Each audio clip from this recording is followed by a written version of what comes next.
Okay, John, well, thank you for coming on board with the Ethnic Business Awards. What Indigenous programs does Virgin Blue have?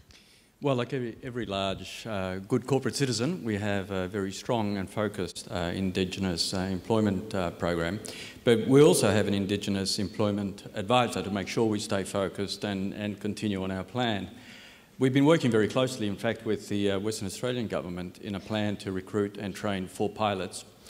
And so there are a number of programs, but I think it's more about also what you do in the community. I mean, recruitment is one thing, but what do you actually do in the community? And that's where we sponsor a number of programs. We are involved in the AIM program, which you probably are aware of, which is a mentoring program of university students, of mentoring high school students, and also the Indigenous Leadership Centre that we're involved in. So it's a bit of both. It's a bit of recruitment and employment, but also contributing in the broader community.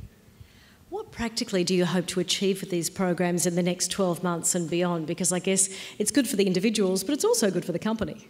Well, it is, and it has to be good for both, and it can be good for both. When you look at Virgin Blue about 12 months ago, we had about 5 employees that were Indigenous employees. In the space of 12 months, we've gone to 30, and certainly our plan over the next 18 months is to multiply that by some sixfold and get to close to 200. So we've got pretty ambitious targets, and we can make it. We had a recent situation, in fact, which we're very proud of. We had our very first flight from Sydney to Uluru, and it was piloted by an Indigenous captain, and most of the crew, in fact all the crew except one, were also Indigenous. So it was a very proud moment for us.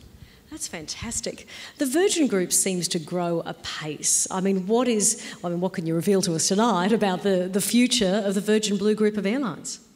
Well, of course, I can speak quite freely because I know it'll all be kept a secret in here. There's only 500 or 600 people, so I don't think I'll do that.